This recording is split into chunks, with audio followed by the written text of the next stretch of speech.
SIR is nothing but bloodless genocide ఒకటి.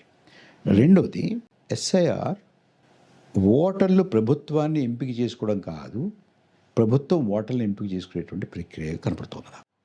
వాళ్ళు ఇది అందరిది కాకుండా చేయడానికి ముందు ప్రయత్నం చేశారు ఎన్ఆర్సీసీఏ.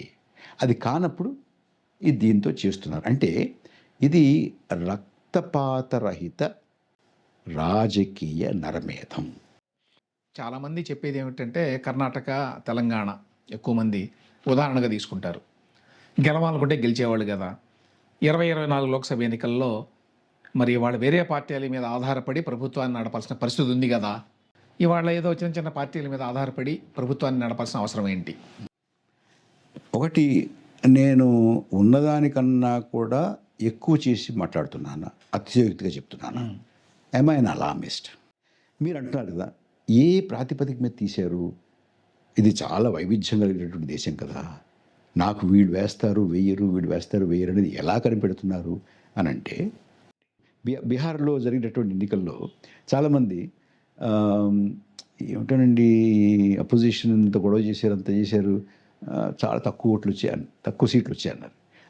నేనేమంటానంటే, ఇంత డిజిటల్ ఇండియాలో ఇంత ఇన్ఫ్రాస్ట్రక్చర్ ఉన్నటువంటి దాంట్లో, ఇన్ని యాప్స్ తోటి నడుస్తున్నటువంటి దాంట్లో ప్రిలిమినరీ ఫిగర్కి ఫైనల్ ఫిగర్కి 6, 7, 10, 15, 20, 30% తేడా ఎందుకు వస్తుంది? 79 స్థానాలు చేతులు మారేయండి.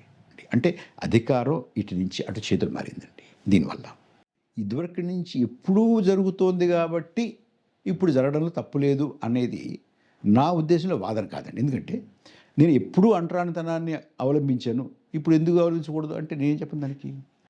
బహుశా ఎక్స్ట్రీమ్ అని అనుకోవాలి. ఎన్నికలను బహిష్కరించడం అంటే ప్రతిపక్షాలు మామూలు విషయం కాదు భారతదేశం లాంటి దేశంలో. ఆ పరిస్థితిలో ఉన్నామా ఇవాళ మనం? ఈ క్యాసినో సిండ్రోమ్లో ఏం చేస్తారు?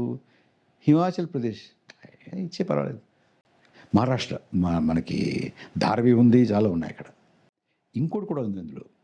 ఎవడైనా ఓడినటువంటి వాడు ప్రశ్నించాడు అనుకోండి, అంటే నువ్వు నెగ్గితే పర్వాలేదా, నువ్వు ఓడితేనేమో ఓటు చోరీనా అని అడగడానికి ఉంటుంది. అంచేత ఈ మధ్య నన్ను ఎవరైనా పిలుస్తుంటే నాకు రావడానికి అభ్యంతరం లేదు, కానీ నేను వస్తాను, మాట్లాడితే నన్ను వస్తాను.